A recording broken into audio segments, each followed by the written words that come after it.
But anyway. Fascinating. Okay. Drinks. Yeah, drinks. From ScienceSortOf.com, you're listening to Science Sort of.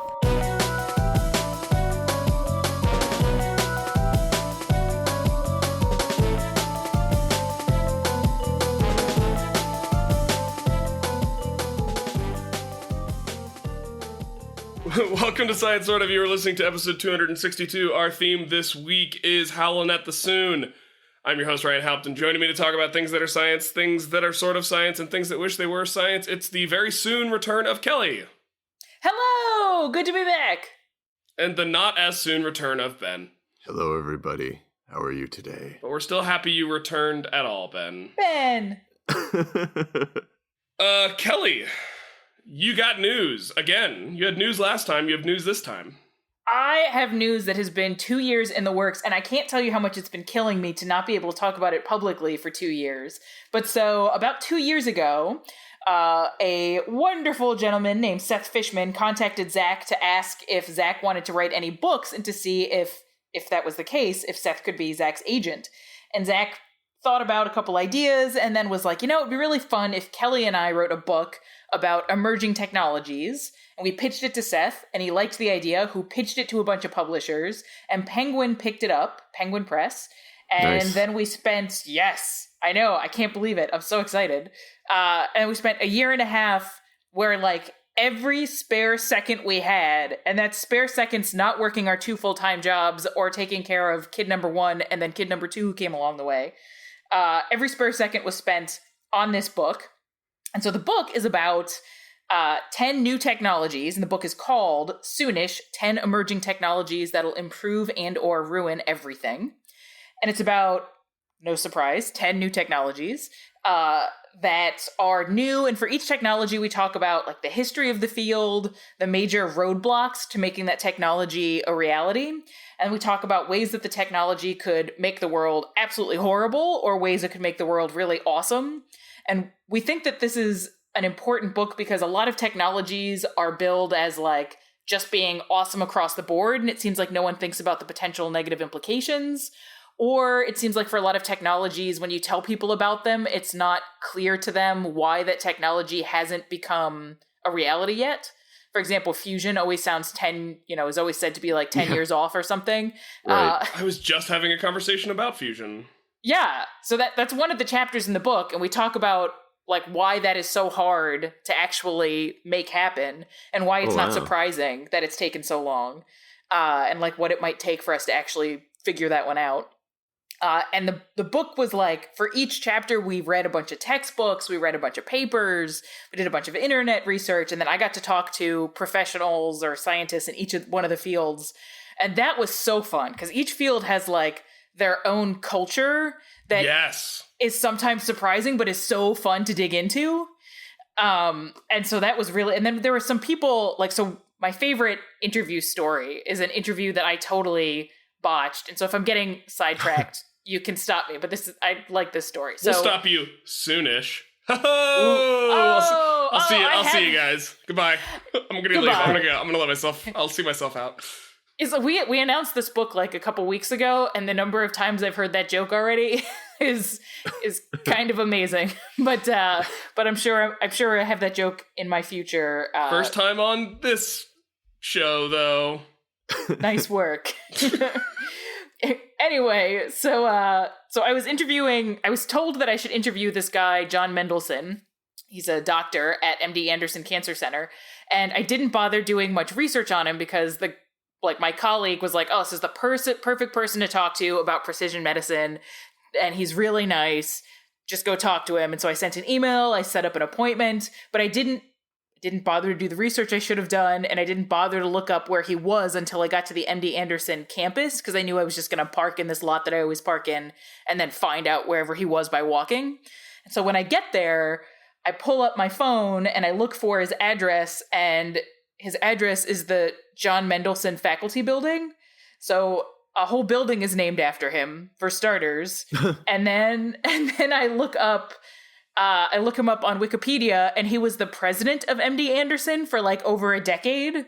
and there's this like big painting of him in the hallway, and I'm like, oh my gosh, I'm meeting this guy who's like famous and is a huge deal, and I didn't do all of my research, and I look down and I have like giant sweat stains now because I'm like super nervous, and I was walking in Houston in the summer to get to his office, and from then on I always did very careful research about the people that I was going to be talking to. But fortunately he's just like the nicest guy in the world, and the interview went totally fine, but it was a good learning experience. You dodged a bullet. Yeah. Yeah, I was waiting for it to be like, and he'd been dead for 10 years. No. Spooky. He looked quite healthy. Phew. Yeah. Did he look like his painting? Yeah. Mm-hmm. Was his painting? I've always thought of painting myself a portrait of myself to put behind my desk, where I'm kind of glowering down at students. Does not surprise me about you at all. Was that like? Was it like that? So here's the fact of the matter is this happened 1.5 years ago. So my memory, I think, of the situation has blossomed. So in my head, it was on the first floor. It took up like a whole wall, and he just looked very like regal and stately. But it's possible that like I imagined most of that. But like in my head, it was all very overwhelming. Yeah. But he was just an incredibly nice guy. So that worked out well. But so we try to be funny, because you know that's Zach's bag, and Zach wrote the book with me, and so there's over 100 comics in there that are sort of like little jokes that play on something in the paragraph before, or that illustrate a sort of complicated concept. And so the goal was to make all of these complicated technologies totally accessible by using lay people language to explain everything. And I think we did an okay job of it, and I think it's funny, but I'm biased. But now we have pre-orders, and the book doesn't come out till October. Which, is kind of a bummer, because I'd like it in my hands now. But that's how publishing works. Can you give us any real quick, I'll go ahead and spoilers. Wait, what? Ben, Yes. before you ask that question, since Kelly, you mentioned pre-orders, I'm going to point out how important pre-orders are for a book. It's a really big deal to make sure you get plenty of pre-orders so that the publisher believes in the success of the project. So if people do want to pre-order it, smbc-comics.com/Soonish or soonishbook.com or soonishbook.com will take you to several links where you can decide which platform you would like to pre-order the book from. And Zach has been regularly tweeting whenever the price drops in any of those categories. So if you just follow Zach on Twitter, maybe you've been tweeting it too, Kelly, I just haven't noticed, but they'll tell you when it's a little bit cheaper. Yeah. And like you said, pre-orders are really important. One, to get the publisher to be like, oh, this book might be something, but also to game the New York Times bestseller list. So I guess all of your pre-orders count as a purchase the day the book actually comes out. So the next 6 months of orders are going to go towards our first week worth of numbers that the New York Times will look at. And this is true for everyone. So everybody does pre-orders now, as far as I can tell. So this is someone who's their first time in publishing. So who knows? But anyway, it seems like pre-orders are a thing now. So if you order it now, then that might help us get on the New York Times bestseller list. And I'm told that we have a chance of getting somewhere on that list. So help.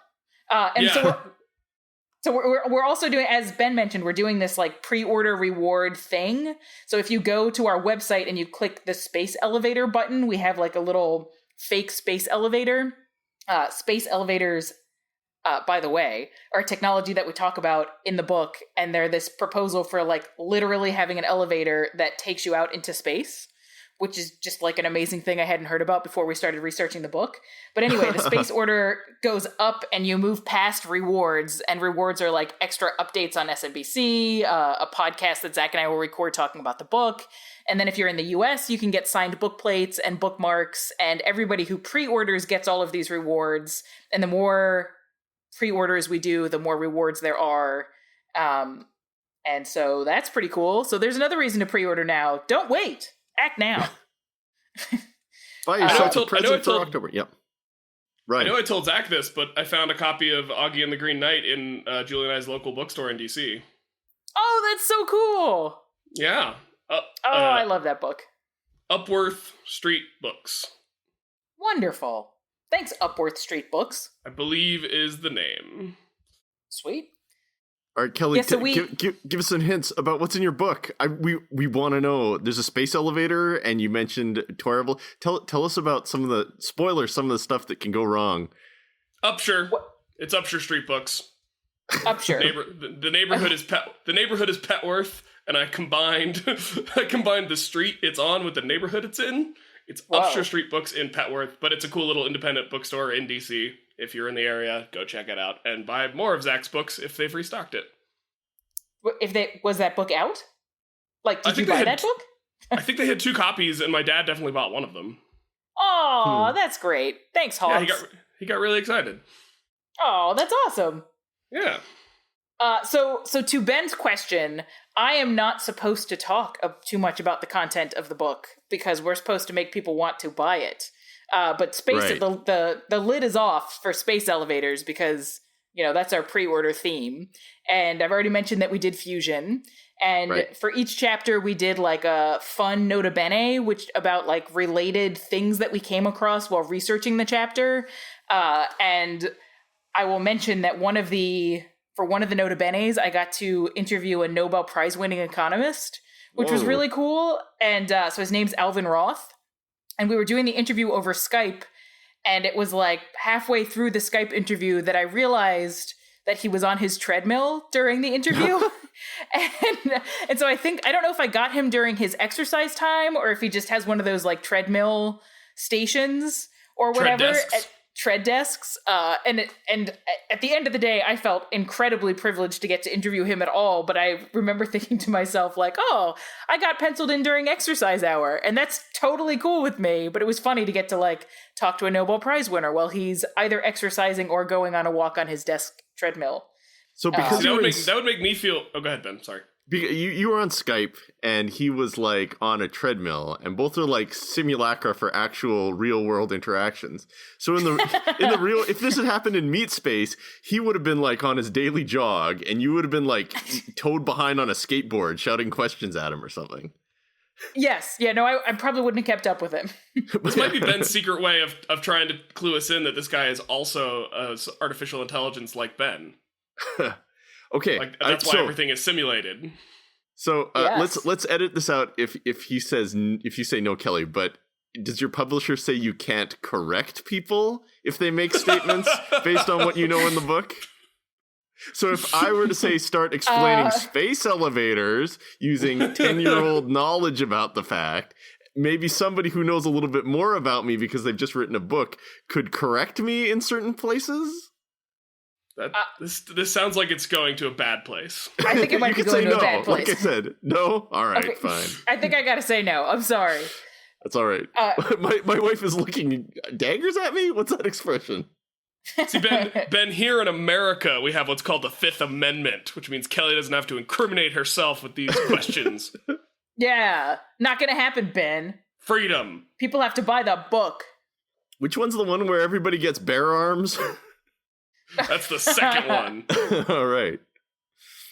This is number 5. Only in the USA. We got 10 rights so far. It's all we need. It was good enough for Thomas Jefferson and all of his slaves. Oh. Too soon? Always too soon. Well, always. He talked a lot about freedom for a guy who owned people. Yeah. Yep, that's true. Kelly, so as we mentioned, Zach's put out books before. Is this your first time working on a book with him? It's my first time working on a book with him, and it's his first time working with like a real major publisher. And so it's been a really interesting experience to see how that industry works. And it's also been really fun working with Zach. Like we were able to split the labor. It took us a while to kind of figure out like how we were going to work our routine for writing this stuff together. But once we figured it out, it ended up working really well because Zach, like, I really like talking to people, and Zach kind of would rather just read. Just read made it sound like a bad thing. But anyway, so, like, he was happy that I did the interviews, and then he did a lot of the textbook reading, and then we'd go on walks every day together, and we'd talk about what we learned and exchange notes, and then we'd, like, pass drafts of the chapters back and forth. And then, of course, Zach drew the comics. And then I would do some reading also. And it was really fun, like something to talk about every day when you get home with your partner. You're making the most hectic time in your life sounds so pastoral.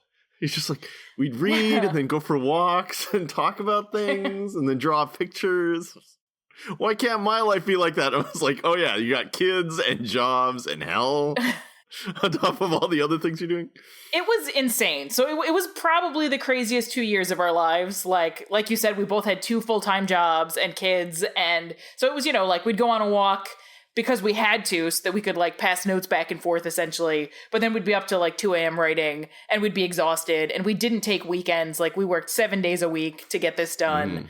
7 days a week for like a year and a half to get it done. And we're still not taking weekends off because now we have to do stuff for pushing the book. And we still have to like read the proofs and stuff to make sure there's no misspellings. Right. And it's like I think she's telling us that pages. This is work that she's doing right now. Talking to us is work, and she wishes she could be taking time off, but instead she's stuck with us. That's right. Hey, it's Saturday. What should we do? I know. Let's do press for the book. Come on, Ryan. Well, this is, when you love your job, you never work a day in your life, right? So I haven't That's worked nonsense. For the last... It does gloss over the fact that it's nice to have work-life balance, but yes. So this is fun though. It's nice when work and fun coincide. For sure. Yeah. So anyway, it was a ton of fun. We think there's a lot of cool information in there. Our goal was to make it so that if someone asked you like, what's the deal with fusion at a bar, you could have a pretty good answer to it and an interesting answer with all like the nuances and caveats, but in the space of a chapter that was readable. It didn't happen to me at a bar, but it really did happen around the kitchen table with my in-laws where the topic of fusion versus fission came up. So, hurry up and publish the book. The man who may or may not have had access to an advanced preview copy said. Well, it comes out October 17th. It sounds like it will be delivered around my birthday, which will be a pretty cool birthday present, unless everybody says they hate it. That will be a bad birthday present. But that'll be a nice way to ring in turning 35 if anybody cares about it. Okay, one last question about it. Hopefully this question is ambiguous enough that your publisher won't get mad. Ben, why are you trying to like game the system? We're here to help. We're here to help our friend Kelly. We're not here to get her in trouble. Well, I appreciate that Ben wants to know. I know. I'm so excited about this book. All right. So are you optimistic about the future, or does the future now terrify you? Oh, so that's actually a really good question. So one of the things... I apologize, Ben. You should.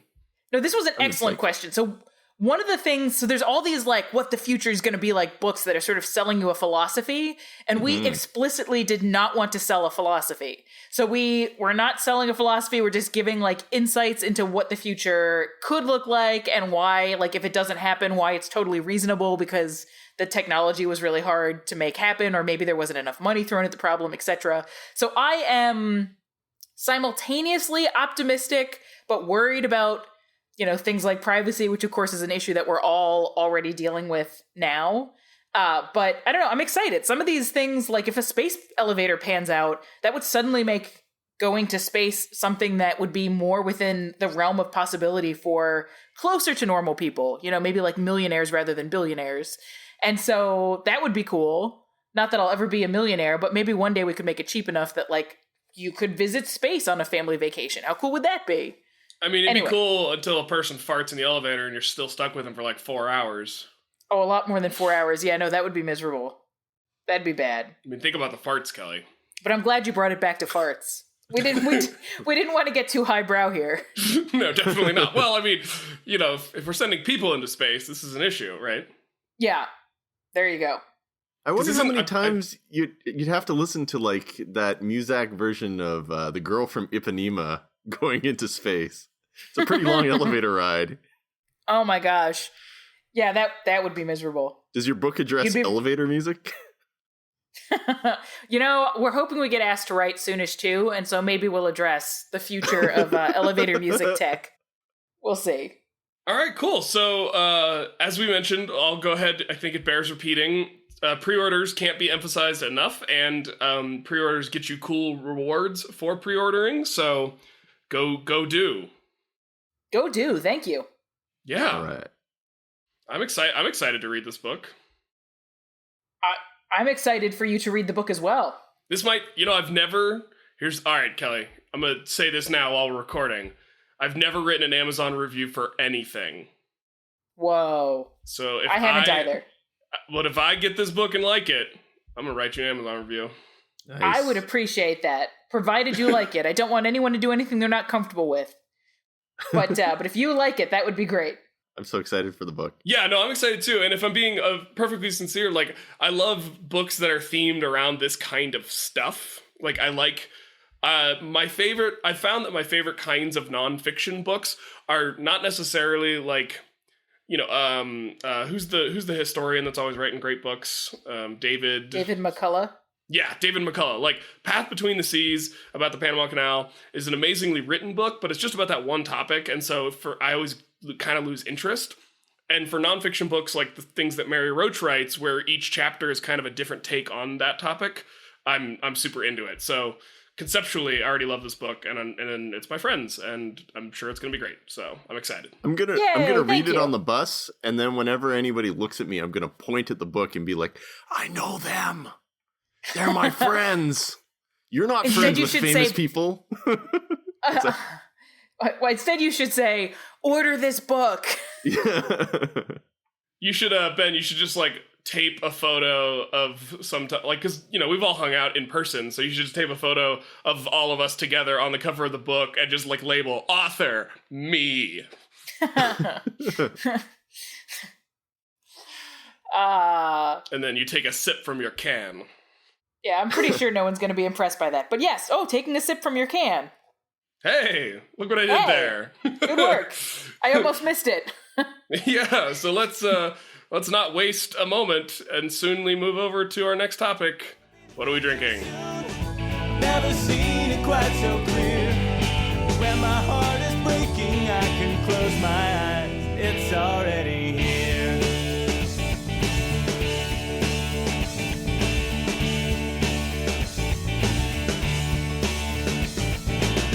I'll probably be some kind of scientist, building inventions in my space lab in space.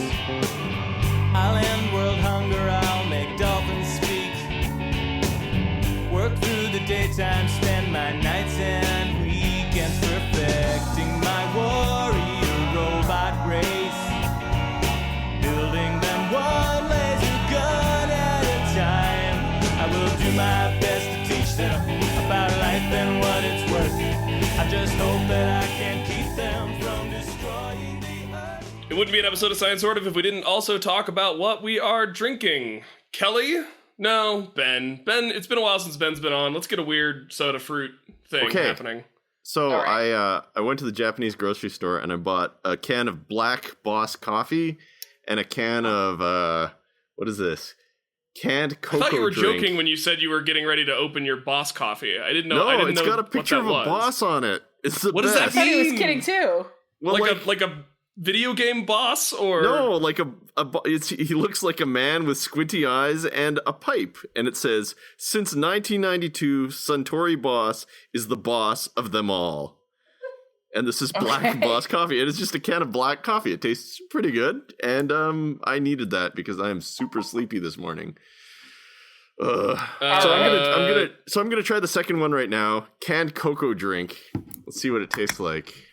Oh yeah. Yeah, that's like chocolate milk. That's Tommy Lee Jones, Ben. You're misidentifying one of the most famous actors in Hollywood. What? Well, hold on. Do you think the boss is Tommy Lee Jones?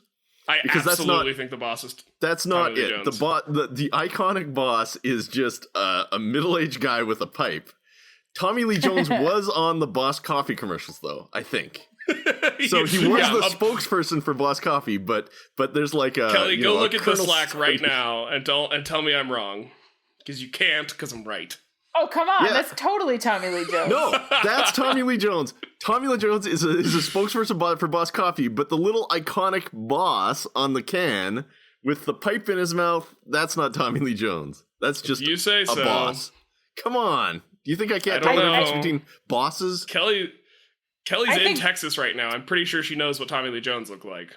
I think Ben's right, though. Tommy Lee Jones doesn't even have a mustache, and the boss clearly has a mustache. Yeah. Anyway, Yeah, sorry. chocolate cocoa drink is delicious. Oh man, why don't we have this here? What's the second thing you're having? You do have it here. You bought it. Sangria canned cocoa drink. Wait, chocolate sangria? No, it's Sangaria brand. Oh, cocoa Sangria drink. brand. Right. Yeah. So it's chocolatey. I needed this morning. Tastes like chocolate. Mmm. Yummy. So I'm pretty sure I've been doing research on various root words. Yes. And I'm pretty sure sangria means bleeding. But it's also a beverage. Because I think it's the same root. It's the same root as like sanguine. Oh. So like and sangria is usually like red. Yeah, deep red. And as someone who doesn't like sangria, the connection to blood is, Wait, you're saying you don't like blood? I'm saying I wouldn't want to drink either. Okay. Are you guys telling me that sangria isn't fermented blood? maybe up in Canada. So this whole time I've been avoiding it because I'm not a vampire, but it's not a thing I should worry about. You're also not a heavy drinker, Ben. No. It's true. I guess there's multiple reasons I don't drink sangria. There you go. One of them is that I'm not a vampire. It's always good to back up your reasons with more reasons. You're not missing out. It's delightful in the right context. I have only had sangria made in Ohio, so it's possible that I haven't had the best sangria life has to offer. Well, if you'd come to Julie and I's wedding, you'd have had some. I'm sorry. I can't remember why we didn't come, but it was a mistake, whatever the reason. You probably didn't come because Ben wasn't going to be there, even though Ben was also invited. I wanted to come. I can't remember why I couldn't come either. There was something. It's okay. We all missed out, though. You guys both sent us awesome gifts that we legitimately use all the time. Yeah, man. I know what to get people who get married. You guys have to date, probably the two of the most used items. Nice. It pays to have gotten married. Because that dinosaur wine holder always has some wine in it, and that Dutch oven is always getting Dutch ovened. Yeah, there's nothing better for a marriage than a Dutch oven. Ben understands what keeps couples together. Yeah. Speaking of marriage, part of my drink was a gift from my lovely wife. For Valentine's Day, she gave me a bunch of different bitters, and I featured one of them on the show last week. And this week I'm featuring a different one, and it's Woodford Reserve Spiced Cherry Bitters, Bourbon Barrel Aged Bitters.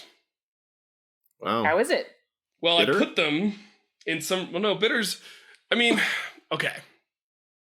They're called bitters because they have bittering herbs and spices in them that are supposed to make them such a strong flavor that even though they're very alcoholic, it's not considered potable. Like, you couldn't just drink bitters. And so the original purpose with bitters was medicinal. You would put it in like soda water or something and drink it as like a tonic to make you feel better. Cure your alcoholism. Right? With more alcohol. Yeah, that's right. And then so if you like kind of look at the taxonomy of beverages, if you added bitters to soda water and some sugar, you would have a rudimentary like version of Coca-Cola. So bitters and sodas kind of share a weird monophyly single origin of the group sort of thing, if that makes yeah they're both in the family Pharmacistia, right? Yeah, things that used to be pharmaceutical and now are just for pleasure and probably making your life worst. So I was in the Caribbean in January, and so I came back with several rums. And so this is the Chairman's Reserve Finest Forgotten Casks rums from St. Lucia. And according to the story on the box, and I'm a sucker for a good story, the distillery caught on fire in 2007. Wow. And fortunately, most of the barrels were not destroyed. And so the master distiller, cellar master, had to like find places to keep all of the barrels while they were rebuilding the distillery. And so he was hiding these barrels all around the island and forgot about a bunch of them. And supposedly this is the rum that came from the barrels that were recently rediscovered.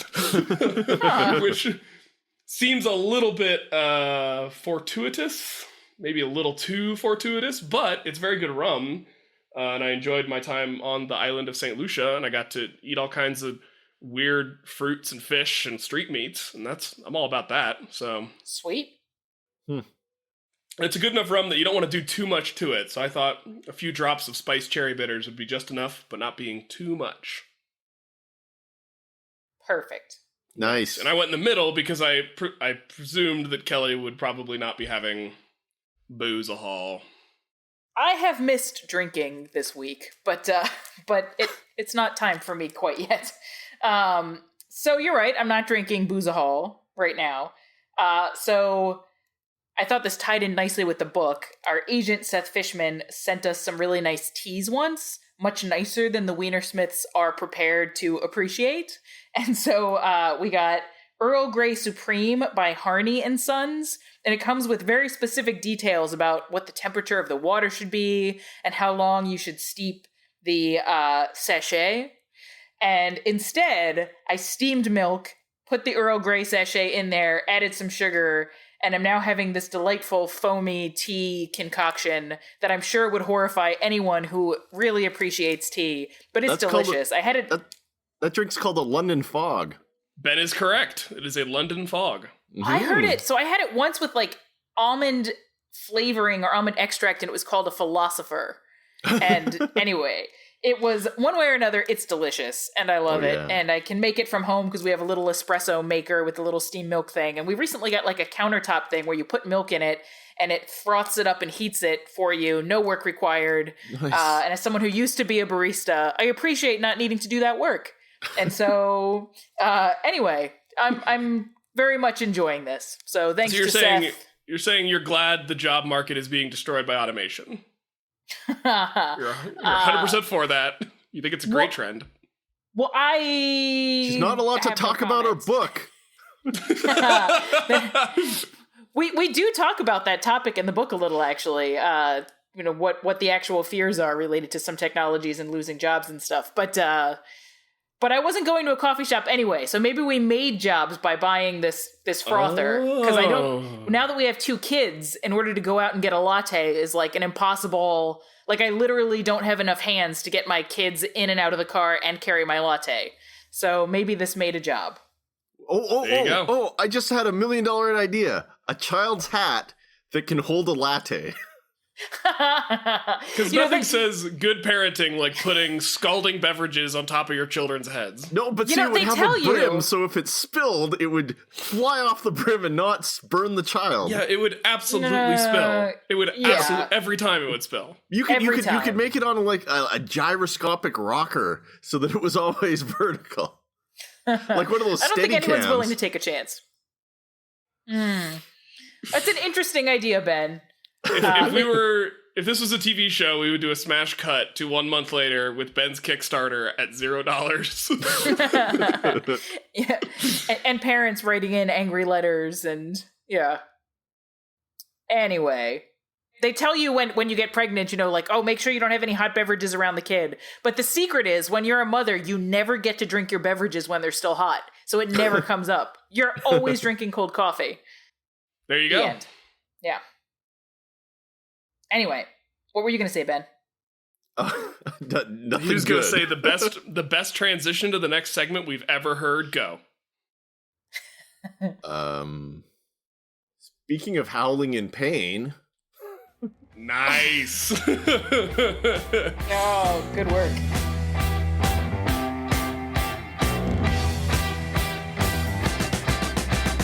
London calling to the faraway towns. Now war is declared and battle come down. London calling to the underworld.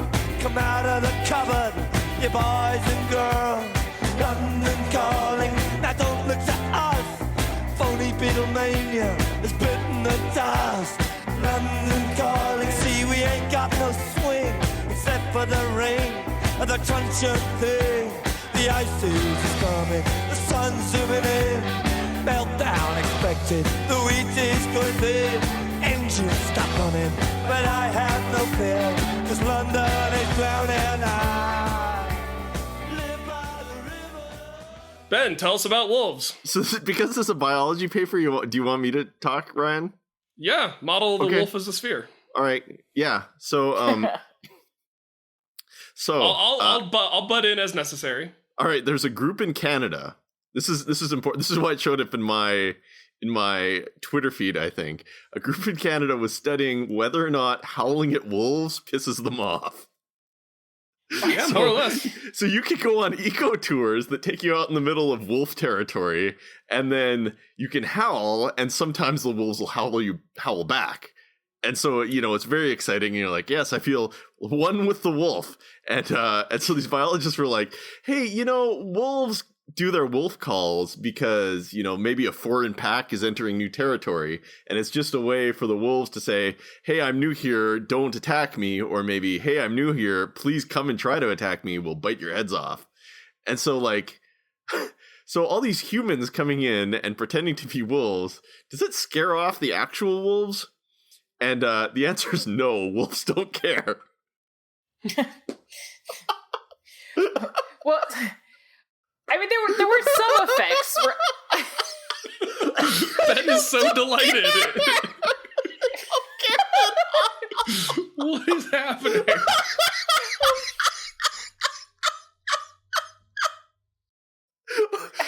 Okay. All right. Okay.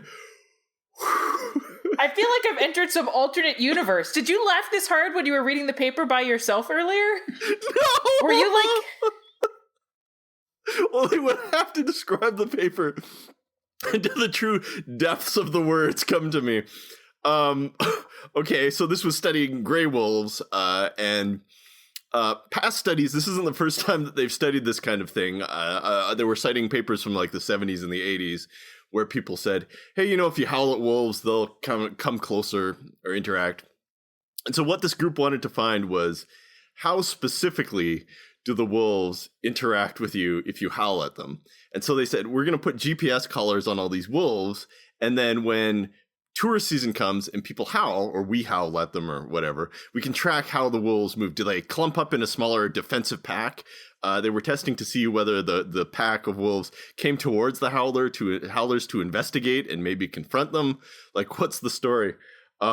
The paper itself reads kind of like one of my papers in that the results are kind of a little bit disappointing. So they spent 3 years trying, you can't capture an entire wolf pack. It's not like a cartoon where you can drop like a cage on a pack of wolves. So they have like wolf snares, and they would snare a wolf and then put a radio collar on it. But it takes time to get the whole pack. So I think they had 20 radio collars, but by the time the study that they put on the wolves in the area over 3 years, but by the time the study came around, only 2 wolves with wolf collars were in range.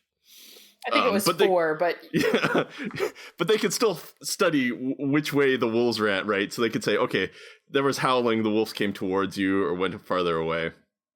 And then, of all the different, I think there were 20 different trials, and of all of them, the wolves only reacted once. Yeah, they didn't seem to care much. Yeah. You could. I'm not a biologist. I don't know what these numbers mean. I'm like, is this a big number or a small number?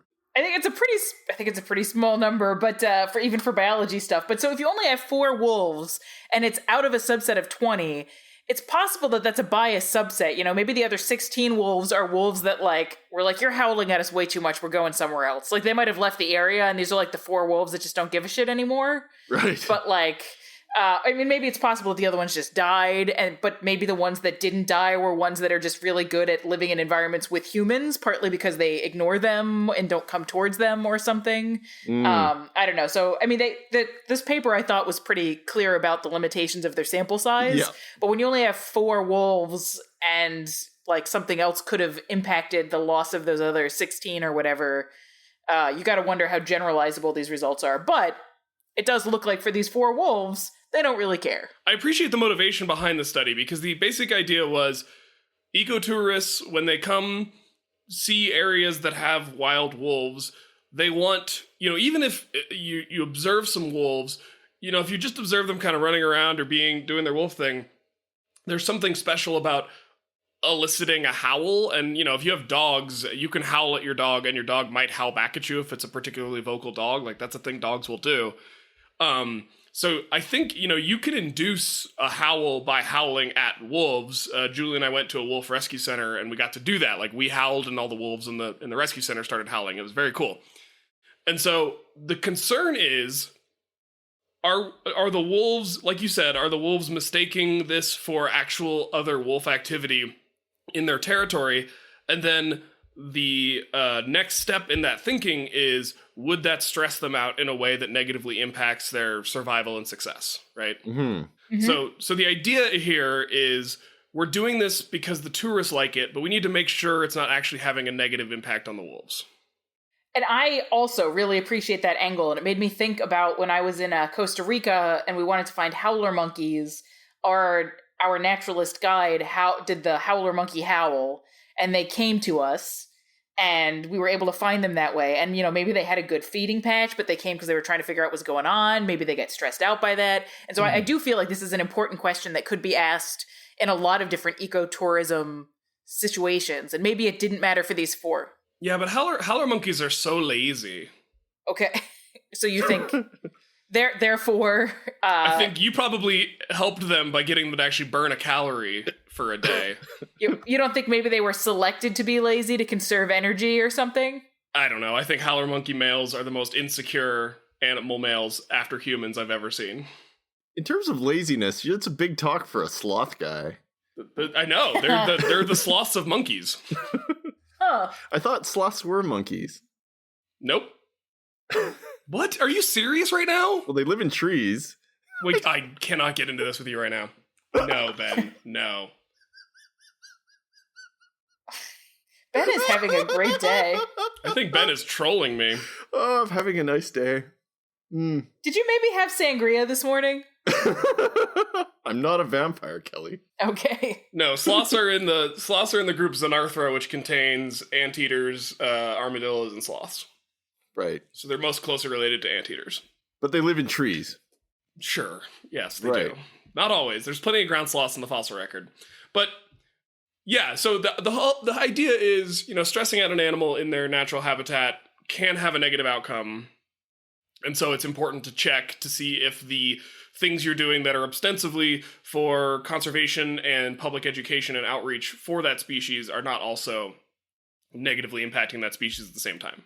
Yeah. Mm-hmm. And according to this preliminary data, it is not. But they think, I think they are pretty clear in saying this is a preliminary study to kind of get the ball rolling and set up a methodology. There have been studies of howling response in wolves before where they time, the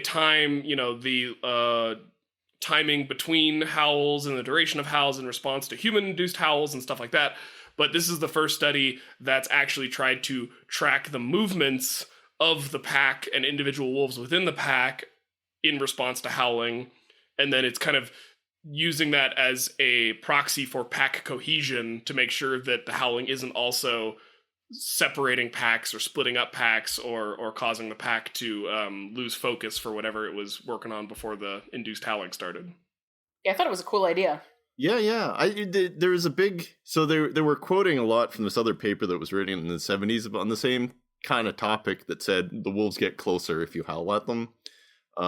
And one of the things they noted in the difference between that one, where the wolves seemed to give a crap, and this one, where the wolves didn't, is that the distance between the howlers and the wolves was much larger. It was like there were several kilometers away in this one, I think. So it's interesting. This is a fairly honest study, but wolves don't care about us, which is nice because you don't want them to.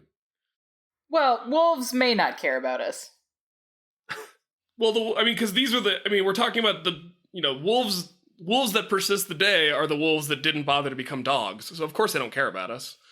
They're not even dogs. There you go. Are you going to go to this park in Quebec now, Ben, and howl at some wolves? I think you can howl at wolves in Jasper National Park. It's fairly close to me. Well, closer than Quebec. Have either of you guys had the opportunity to go see wolves out in the wild?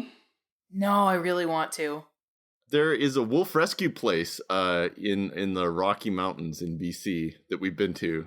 So I've never seen wild. I don't think I've ever seen a wild wolf, but I've seen wild wolves that are in a rehab center. They hang out in their cage and they're huge, and sometimes they stand up and look at you, and they look at you like I could murder you if I wanted to. And you're like, please don't. They were bigger up close than I thought they were going to be. But yeah, I got to fortunately I was in Yellowstone actually working on some stuff with their wolves during their really intensive observation period where they track like the wolves' movements every day, all day. And so I got to go out and just like hang out for half a day on the side of a road, with a spotting scope, watching this one pack of wolves in particular, just kind of hang out and live their day. It was pretty awesome. That is so cool. Yeah, come up to Yellowstone, Kelly. All right. Yeah, cool. Well, if people who listen to the show have gone and howled at wolves, maybe they'll write in and tell us about it, and we can talk about it in the final segment, which is the PaleoPOW, and it's coming up next. If I could find the voice that says the words that capture you, I think I know, I think I know, I think I know, I think I know, I think I know why the dog howls at the moon. I think I know why the dog howls at the moon. I say,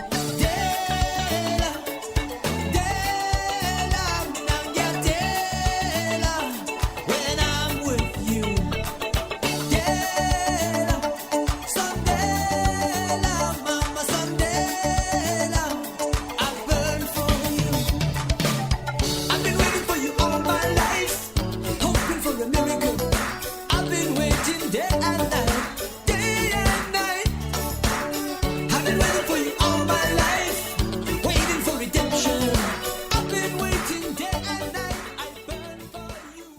The PaleoPOWs is a segment of the show where we take in feedback from the listeners, feed that feedback back out, and then end the show. That's it. That's the last part of it.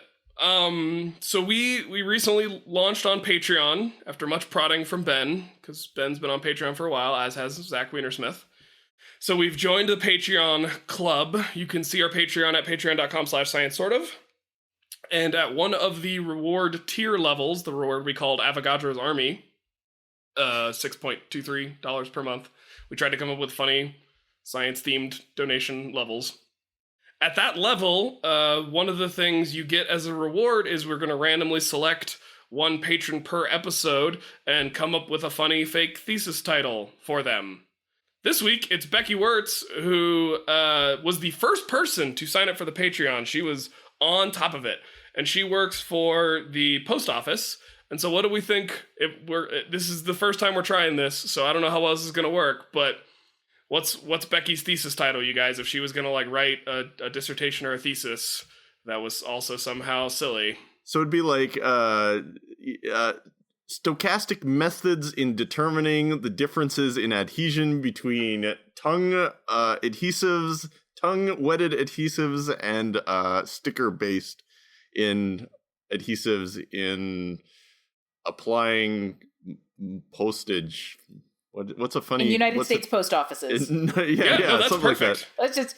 It was long enough. Yeah, that was awesome. So she's like a material scientist, and she's trying to understand, do stamps stick better if you lick them or if they have a sticker? That's right. There you go. That's perfect.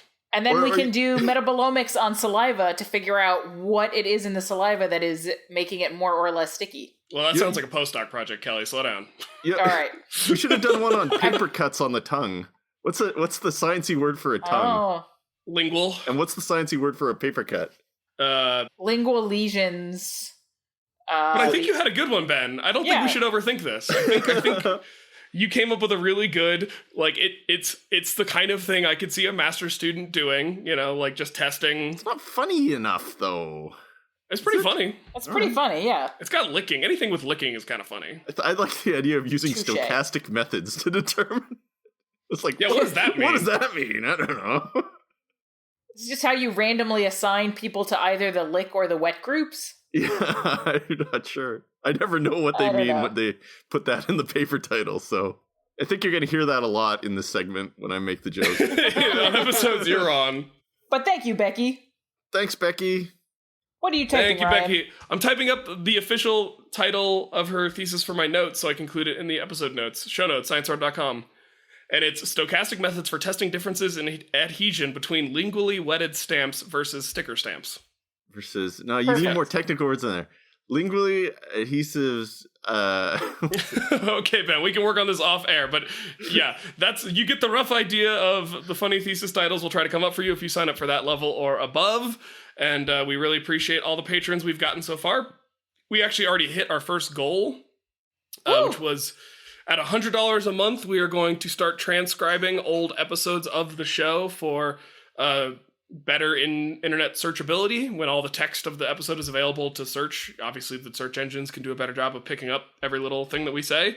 So we've already hit that goal, and we're gonna transcribe the old episodes in order of popularity as based on download number. So if you were a patron, I put out a message this week telling them which episode's going to be the first one to get transcribed. Thank you, patrons. Is it the one I'm on? Oh, thank you, patrons. I cannot. My publicist said I cannot reveal that information, Ben. Yeah, you have to join the Patreon to find out, right? Yep. Mm-hmm. Yep. Ben, you're up next. Tim cut me out asking if it's me. All right, so Bob sent in a note, a follow-up to an episode where Ryan was talking to Martine about fluid flow, and they were bringing up the name Lagrange, and Ryan wanted to know what it had to do with Lagrange. Euler versus Euler. Right, Yeah. so there's different fluid flow models that they were talking about. And Ryan wanted to know if Lagrange was the same Lagrange from Lagrange points, which is a space thing. Why do you hate Lagrange points? It makes no sense. What doesn't make sense? All right, well, let me read the comment, and we're coming back to that. Lagrange. No, we're not. There's no time. Bob says Lagrange in fluid mechanics has nothing to do with Lagrange in orbital mechanics, as stated in the show, but there's a parallel. It's easier to see what's going on with the Lagrange points if you imagine that you're standing on the sun and constantly turning to face the Earth as it orbits. Then L1 is right in front of the Earth, L2 is right behind it, L3 is behind you, L4 is on your left hand, L5 is on your right. All 5 points plus the sun and the Earth are stationary in a reference frame that is rotating to match the Earth, sort of like how Lagrangian fluid mechanics uses a reference frame that flows along with the fluid. All right, so Ryan, why don't you like Lagrange points? We don't have time to get into it. I really cannot. What's your problem? Lagrange points are the best. It doesn't make sense to me that a two-body system would have 5 Lagrange points. Well, okay, so what are Lagrange points, Ryan? Lagrange points are the point between two orbiting objects where their gravity pull between the two is null, so you would just be stuck in that point, right? Yeah. No, you wouldn't be being pulled you wouldn't be being pulled actively towards the Earth or the sun. You would just be floating in space. Right.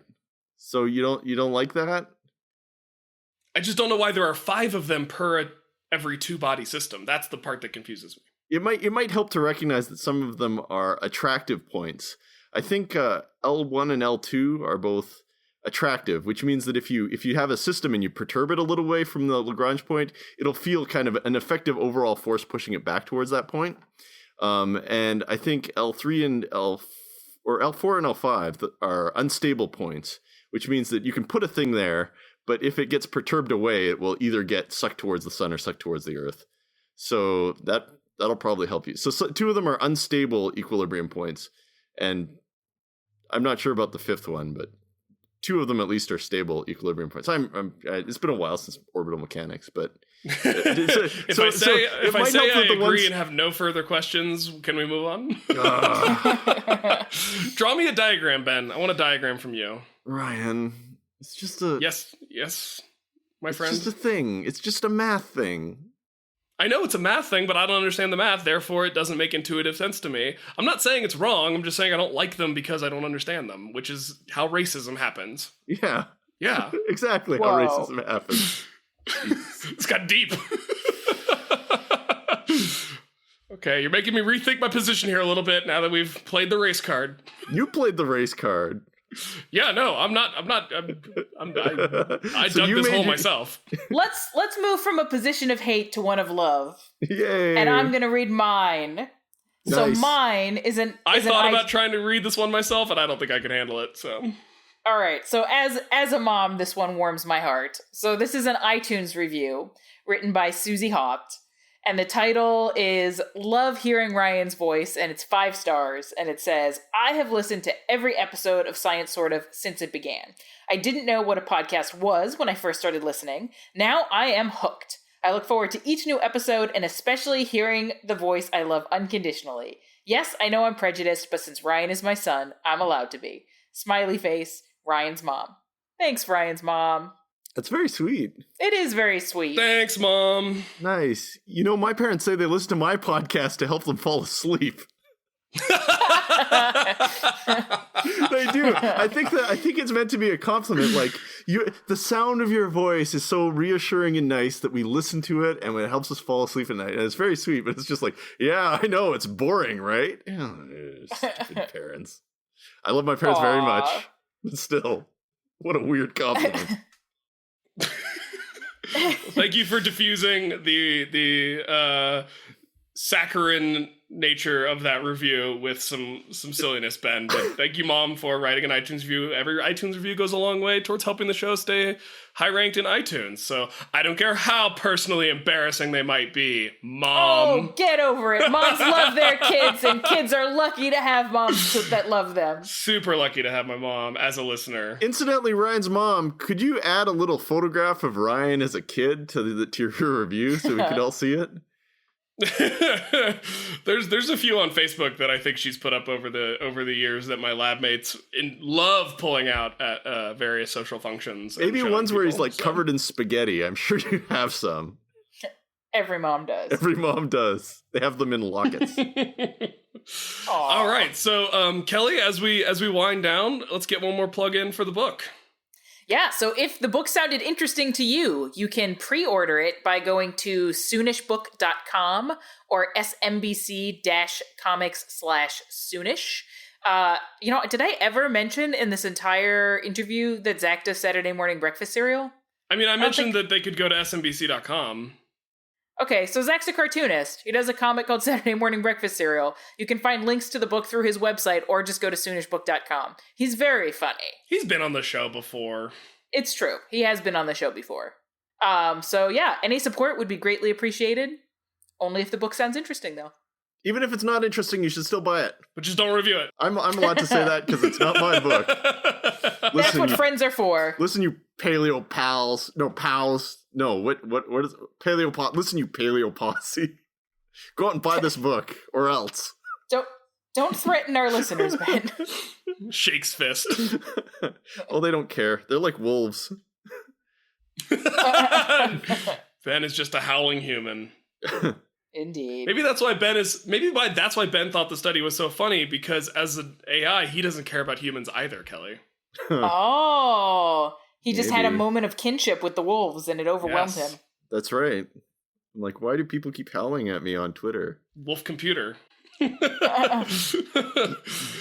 right, well, with that, thank you both for joining me. This was a fun one, and I think had some content in there somewhere. You can find it. We talked about wolves. Look and for Lagrange points. And embarrassing things Kelly has done. wait, what did you do though? Oh, the interview. Yeah. We could have multiple episodes on that. There's a lot. Newsflash, Kelly got sweaty in Houston. What are the odds? Yeah, it's my baseline experience in Houston. Yeah, it's kind of a swamp. Can you imagine like getting like a really big painting of yourself painted and then thinking, I look kind of fat in that? Like, that is not a very nice painting of me. And then, but you know, you can't be like, hey, artist. All right, well, we'll see you next time for a whole lot more science. Sort of. ScienceSortOf.com/Patreon. Visit sciencesortof.com for show notes, links to all the stories we talked about, and ways to interact with the hosts, guests, and other listeners. Science Sort of is brought to you by the Brachiolobe Media Network of podcasts, with audio engineering by Tim Dobbs of the Encyclopedia Brunch podcast. That's all for this week. See you next time on Science Sort of.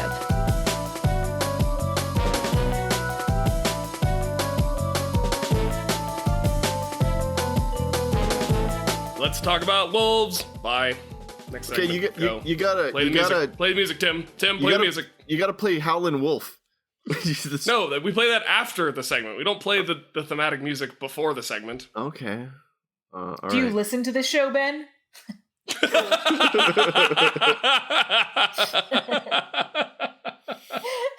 Ouch. Anyway, Yeah, I'm kidding, Ben. that was burn. Yeah, turns out Ben was the one who was scalded. Slice. He's gonna need That was some. tight. He's gonna need some ointment for that sick burn. That was good. Good times. Well done, everybody.